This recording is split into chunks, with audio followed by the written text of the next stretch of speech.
Se o orçamento deste ano está apertado, prepare-se, porque o ano que vem será pior. Eu estou falando das contas públicas, mas elas afetam diretamente o bolso de todo trabalhador. Relatório elaborado pelas consultorias de orçamento do Senado e da Câmara indicam que o próximo governo vai assumir o país em situação delicadíssima do ponto de vista financeiro e econômico. O trabalho serve de guia para os parlamentares da Comissão Mista de Orçamento do Congresso votarem a Lei de Diretrizes Orçamentárias. Quem vai detalhar esse relatório da LDO para nós é o consultor de orçamento do Senado, Vinícius Amaral. Vinícius, muito obrigada pela sua presença aqui na Agenda Econômica. Obrigado, Antônia. Então, vocês fizeram um trabalho, quer dizer, a proposta de lei de diretrizes orçamentárias foi encaminhada ao Congresso pelo governo federal em abril.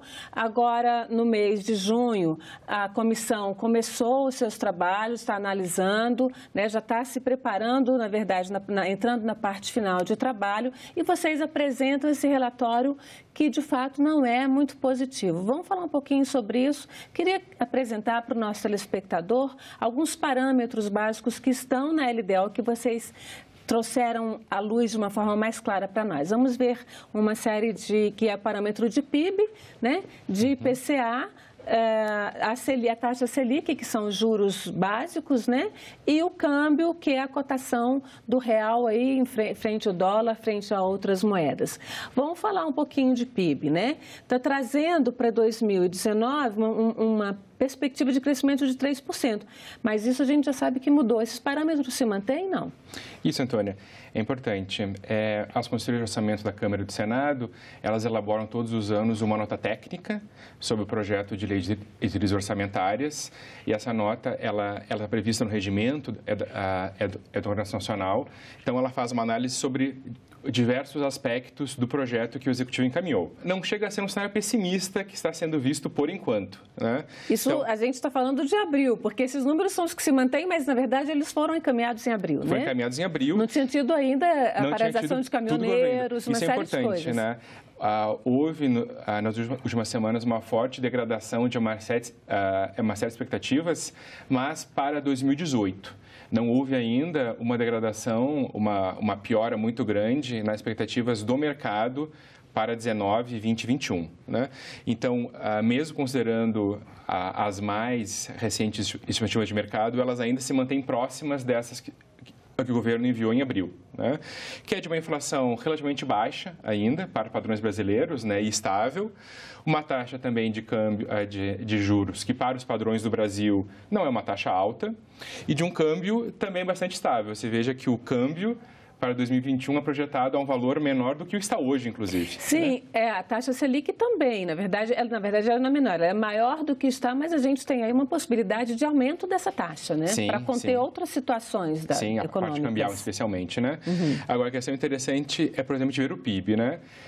A previsão de PIB é de um certo crescimento moderado, maior, certamente, do que nós tivemos nos últimos anos, mas ele ainda é um crescimento muito pequeno, dado toda a crise que nós vemos no Brasil. Para termos uma ideia, mesmo com esse crescimento, caso ocorra esse crescimento de 3% para o ano que vem, que é um crescimento otimista, bastante otimista hoje, e esse crescimento de 2,4% em 2020, em 2020 nós teremos apenas recuperado o nível do PIB de 2014.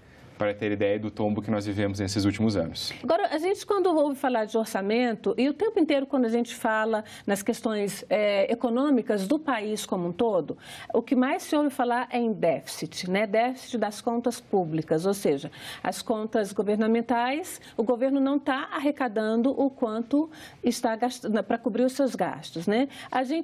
Vamos falar um pouquinho sobre isso, o déficit primário, sim. Como é que está essa questão do déficit? A gente teve em cima disso aí a proposta de emenda constitucional do teto, né? Eu queria falar um pouquinho sobre isso. Na verdade, nessas metas fiscais, isso aqui está muito com base no teto, que é a redução dos gastos. Isso. Vamos falar um pouquinho sobre essa redução de gastos e o déficit nominal, que na verdade é o déficit real, né? Exatamente. Esse primário é só das contas ali restritas do governo. Isso. Essa definição das metas fiscais, Antônia, é uma das mais importantes disposições que a LDO define. Então, a LDO que está em debate agora no Congresso, ela vai definir a meta de 2019, 2020 e 2021. Aqui nós temos a meta em termos de percentual do PIB. Então, qual que é o cenário traçado? É de uma suave redução do déficit primário, né? que ainda fica elevado, quer dizer, ainda chegaremos em 2021 com déficit primário, e com isso nós completaremos pelo menos 8 anos de déficit primário no Brasil, seja de 2014 a 2021 pelo menos. O déficit nominal se mantém mais ou menos constante em relação ao PIB, porque o déficit nominal ele é o encargo de juros, e esse encargo de juros depende do montante da dívida. Com os déficits sucessivos, a dívida vai aumentando, e mesmo a taxa de juros se mantendo ainda estável, claro, você tem uma base maior para calcular os juros. Então, o gasto do governo, a despesa e os investimentos também entram aqui do governo. Ele se reduz a menos da metade, mas o déficit, ou seja, o pagamento de juros, ele continua muito próximo do que é hoje. Na prática, ele aumenta, né, já que o déficit primário. Essa é uma das grandes críticas que se faz à questão do teto, porque ela limita o papel do governo como indutor de desenvolvimento. Isso, a medida do déficit ela é diferente do teto, né? O déficit, a questão do déficit, na verdade, do resultado primário, é uma questão de equilíbrio entre receitas e despesas, né? Então, por exemplo, esse déficit aqui, ele não está, digamos, dado, não estamos condenados a esse déficit, né? Na verdade, há uma série de medidas, tanto na área da receita quanto na despesa, que o governo, seja o atual ou o futuro governo, mais provavelmente, pode tomar se ele quiser reduzir este déficit. Quando você fala em déficit, é o que arrecada menos o que gasta. Exatamente. Né? Mas ele está prevendo aqui uma arrecadação com base naquele crescimento de PIB que a gente mostrou antes. Sim. Né? E mesmo esse crescimento vai ser, ele começa a reduzir o déficit, mas ele não consegue transformar esse déficit em superávit, né? Apenas com as medidas atuais. Então, claro, um novo governo, ele pode ter um interesse, enfim, uma política econômica que vise reduzir esse déficit, e ele tem um arsenal para isso. As renúncias tributárias estão estimadas em 300 bilhões de reais para 2019. Você vê que essas renúncias cobriria todo, né? Transformaria esse déficit em superávit, na verdade. Porque o déficit, no número que você trouxe, que não está aqui, mas que a gente tem, o Vinícius nos trouxe, o déficit primário seria de 139 bilhões, então se a gente tem, com as renúncias fiscais, 300 bilhões. 300 bilhões, aqui a gente ainda sobraria 200 claro, bilhões, né? Daria para pagar viável, todo o déficit primário e uma parcela grande quase metade da dívida. Exatamente. Do juro, né? Do juro. É porque isso aqui é só juro, né? É juro, só juro. Ainda não tem opção, mas se a gente pagar metade dos juros da dívida, você renegocia em outros termos com juros mais baratos. Sim, cria-se uma predisposição, digamos, o Tesouro fica com mais poder de barganha na hora de renegociar, né? Evidentemente, porque ele não fica tão pressionado para aceitar as condições de mercado que se coloquem quando ele tem que fazer o refinanciamento da dívida, né? Ele fica em melhores condições de barganha para isso. A gente teve, quer dizer, essa dívida ela é reajustada de acordo com a taxa Selic, né? Porque a maioria é títulos públicos. Então, quanto mais alto a taxa Selic, mais o governo vai pagar em termos de dívida, porque mais tem que pagar para os seus credores. A taxa Selic está sendo reduzida. A gente não sabe como é que vai ficar aí nos próximos meses, mas ela vinha sendo reduzida bastante. Em quanto tempo, mais ou menos, qual é o tempo médio dessa dívida? O governo consegue ir renovando essa dívida a juros mais baratos? Isso. A dívida, o prazo médio da dívida é de 4 anos. Mas aqui você tem títulos de muito tempo diferente, né? Você tem títulos no Brasil que vão até 2050, você tem títulos de curto prazo, então há um mix bem variado. O prazo médio é de 4 anos, né? Então, mais ou menos a cada ano, 1/4 da dívida ela é renegociada, né? Ela é refinanciada. É a rolagem da dívida, certo, né? Onde o governo emite novos títulos, arrecada recursos e com esses recursos ele paga os títulos que venceram no período. Certo. Aqui, então, a gente tem essa questão do déficit, ela está dada. É difícil sair desse déficit. Na verdade, assim, tudo depende do projeto econômico, né? Por exemplo, uma reforma tributária. Inclusive, no debate eleitoral, já vários candidatos falando que pretendem fazer reajustes de tributos temporários, por exemplo, né, visando justamente reduzir o déficit público. Então, você pode ter um conjunto de ações na receita e na despesa para fazer isso. No curto prazo, com certeza, é difícil mudar a despesa. Por quê? Porque a maior parte da despesa pública, ela é rígida. Se você pegar os dois principais grupos, 3 grupos, né? Os juros são rígidos. Na verdade, foram contratados no passado, são despesas obrigatórias. Tem de pagar. Paga, né? A previdência, os benefícios, previdência, como pensões, aposentadoria, são direito adquirido. Então, né? vamos mostrar um outro gráfico que aí você vai detalhando para a gente, que é exatamente um gráfico do teto de gastos, né? Porque ali era mais ou menos teoria, que é prática, que é o ano que vem. Né? Isso aqui é 2019. Exatamente, né? é o cenário. É o cenário, né? A gente está aqui em 2017, né? A gente saiu, que foi o primeiro orçamento com o teto, com a PEC dos gastos, né? Total de 19,5%. 50% do PIB, isso aqui é PIB, né? É o percentual de PIB. Aqui caiu um pouco, mas o fato é que a gente tem um teto. E em 2021 chega a 17,76%, isso as despesas do governo. Exatamente. Né? Aquilo que hoje faz também o déficit primário, né? Exatamente. Então, isso mostra, esses dados mostram bem claramente qual que é uma tendência macro, digamos, das despesas públicas, considerando a emenda do teto. A emenda do teto, a emenda 95, que foi aprovada em dezembro de 2016, ela define o quê? Que as despesas primárias, né, ela não trata de despesas financeiras, como juros e outras despesas, as despesas primárias, elas só podem crescer pela inflação.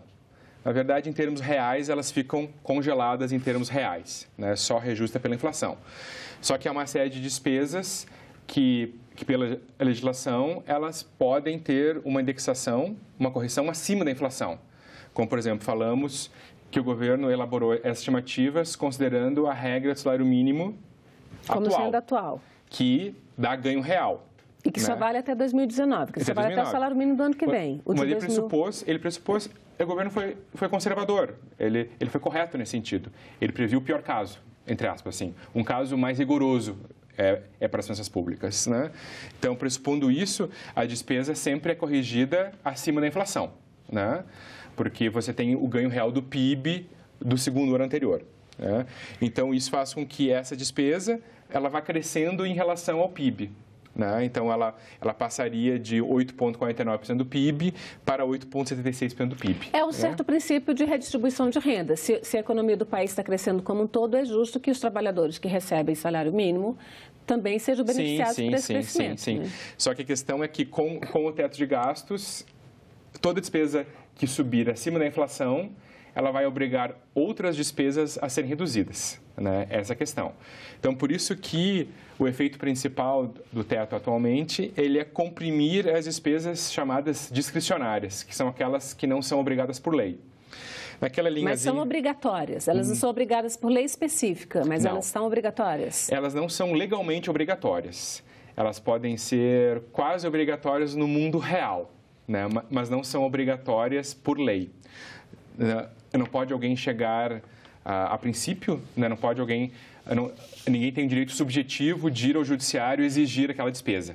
Né? Como, por exemplo, caso um beneficiário da Previdência ou um servidor público não receba seu salário ou um beneficiário não receba seu benefício, ele pode ir à Justiça e exigir esse pagamento. Né?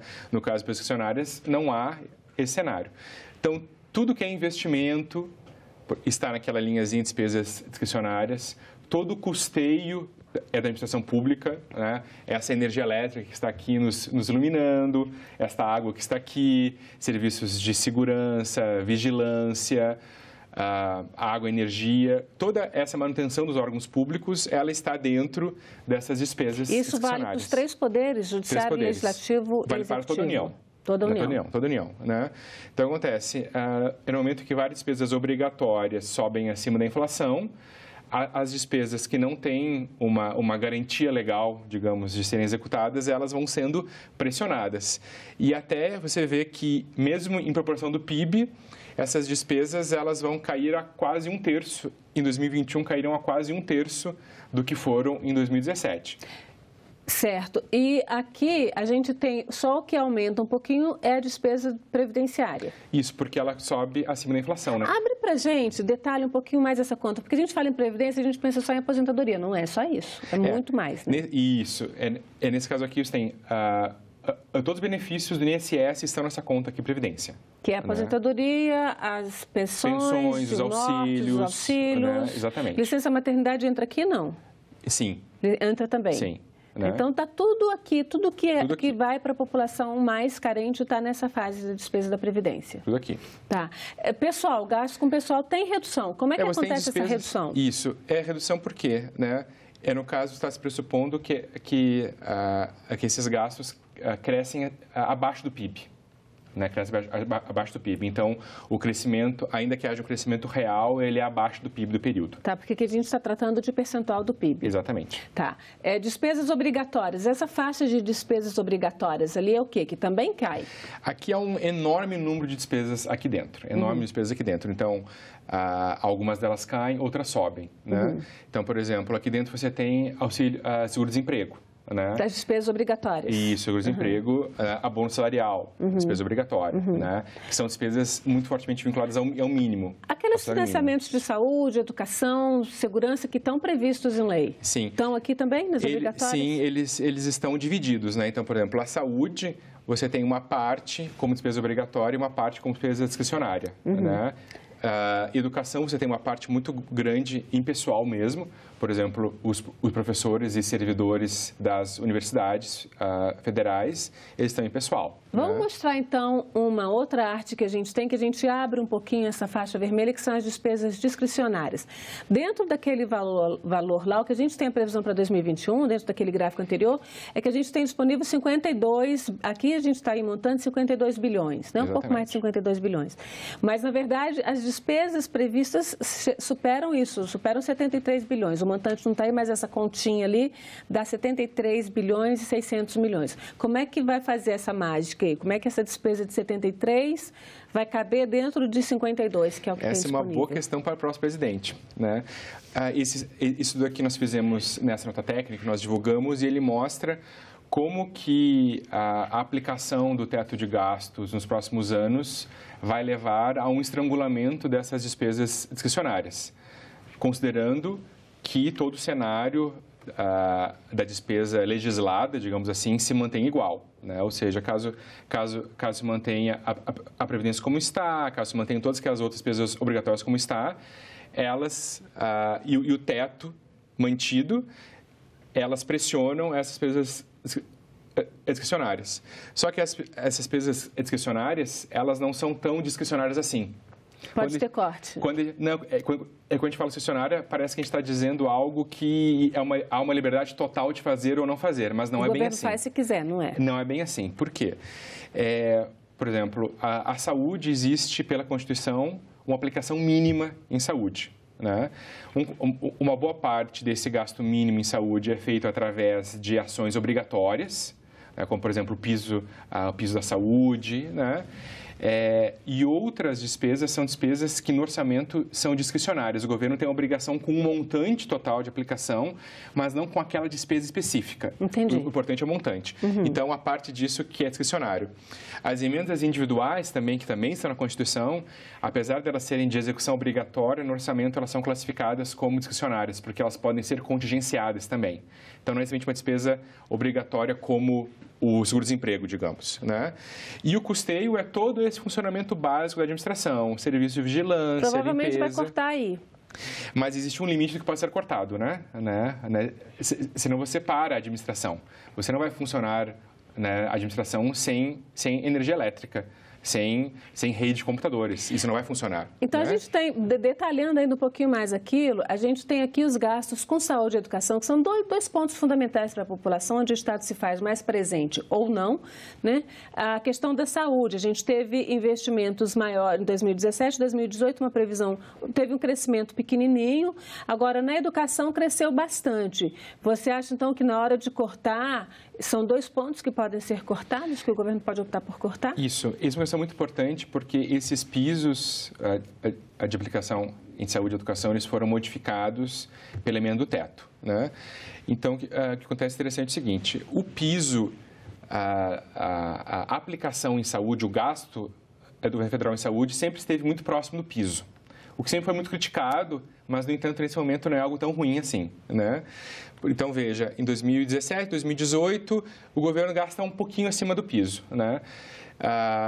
A parte que não é ruim é o seguinte, mesmo que o governo queira cortar, ele não tem muito espaço para cortar, porque o piso, ainda que esse piso ele foi congelado pelo teto de gastos, ele vai variar somente com a inflação. Antes ele era indexado à receita, a corrente líquida, agora apenas a inflação, ao menos o espaço de corte é pequeno. Aqui, no caso de 2018, seriam apenas 6 bilhões para ser cortados. O caso da educação é diferente. É muito diferente, porque há muitos anos já... Mais de 30%. Exatamente. Desde o início dos anos 2010, o gasto em educação vem sendo bem acima do piso. Então, isso foi ótimo. Investimento no futuro do país, claro, né? Isso foi ótimo durante muito tempo, só que, por um lado, ficou sem uma proteção constitucional adequada àquele nível de gasto. Então, hoje você tem, na verdade, o quê? Um piso em torno de 50 bilhões e um gasto que está acima de 80 bilhões. Então, a turma da educação tem que ficar de barbas de molho, que os cortes podem vir pesados lá. Eu não tenho dúvida que no momento de restrição fiscal muito grande, onde todas as despesas vão sendo pressionadas, a educação acaba sendo vista como o quê? Como uma margem de compressão. Ali tem mais de 30 bilhões que poderiam ser reduzidos em tese, sem violar a Constituição. Vamos falar rapidinho de um último tema, que é o que se chama popularmente de regra de ouro, que a gente quer mostrar nesse gráfico, que são as despesas de capital versus empréstimos, né? A lei diz, a Constituição diz, a lei diz de responsabilidade fiscal que o governo só pode pegar empréstimo se for para despesas de capital, para investimento, basicamente, né? Se for para melhorar o seu patrimônio, melhorar as condições gerais do país. Até 2017, isso foi verdade, que o governo até investiu mais do que pegou de dinheiro emprestado. Agora, já em 2018, não, já está pegando mais dinheiro emprestado do que o que vai investir. Ou seja, está usando empréstimo para pagar as contas do dia a dia. Isso é proibido. O que se pode fazer? O que se deve fazer? Exatamente. A regra de ouro, ela é a única regra fiscal, de equilíbrio fiscal, que está no texto permanente da Constituição. Então, é uma regra que foi introduzida em 88 e ela visa exatamente isso que você falou, Antônia. Ela visa garantir que o orçamento corrente, que seria o orçamento do dia a dia, digamos assim, seja equilibrado. Ou seja, eu só posso ter de despesa corrente aquilo que eu tenho de receita corrente. Né? Como os economistas gostam de brincar de dona de casa, ou seja, a dona de casa só não pode pegar dinheiro emprestado para comprar a feira da semana. Exatamente. Né? Só se for para melhorar a casa. É isso que vai acontecer. Né? Então, na verdade, desde o ano passado começou-se a projetar isso. O que houve foi o seguinte, na verdade, desde já alguns anos atrás, essa regra vem sendo cumprida com o acesso, digamos, a recursos e reservas que existiam no governo, né? E às vezes até com o uso de algumas receitas extraordinárias. Por exemplo, é muito curioso certos fenômenos que ocorrem nas finanças públicas, né? Quando existe uma desvalorização do real, por exemplo, frente ao dólar, as reservas cambiais que são em dólar, elas valorizam em reais. Né? Porque a relação entre real e dólar aumentou, né? Elas valorizam. Isso é apurado como um lucro pelo Banco Central e é repassado ao Tesouro a cada semestre. Né?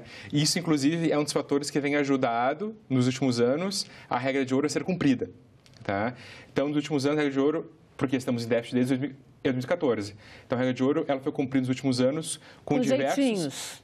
Assim, é tudo legal, não existe nada de incorreto nisso, mas havia uma série de recursos de reservas ou de receitas extraordinárias que tinham acesso, nada estava errado nisso, né? E só que agora essas reservas, essas possibilidades estão se esgotando, né? E vão se esgotar em 2018. Então, o último conjunto de reservas que existiam, por exemplo, os empréstimos que haviam sido concedidos ao BNDES, né? Vai haver um retorno total de 130 bilhões de reais nesse ano ao Tesouro. Algumas reservas que existiam como Fundo Soberano, o FUST, o FISTEL, fundos que tinham dinheiro em caixa, estão sendo consumidos para evitar ter que emitir mais operações de crédito. Então, as despesas correntes estão sendo pagas com essas últimas caixinhas. Os últimos porquinhos estão sendo quebrados para cumprir a regra de ouro. Em 2018, o governo ainda prevê que ele vai conseguir cumprir a regra de ouro, mas a partir de 2019 ele já não vê mais essa possibilidade. E aí vai estar realmente, é um reflexo muito claro da situação das contas públicas do país. Bom, Vinícius, o nosso tempo encerrou. Eu agradeço muito a sua presença aqui na Agenda Econômica. Obrigado. E quando chegar realmente a proposta de orçamento do governo, a gente vai ver como é que ficaram esses números atualizados. Agradeço a você. Obrigado. E agradeço também a você que nos acompanhou até aqui. Se quiser rever ou indicar o programa para alguém, acesse a página na internet, senado.leg.br/TV. Mande seus comentários e sugestões pelo telefone 0800 61 2211 ou pelo e-mail agendaeconomica@senado.leg.br. Até a próxima Agenda Econômica.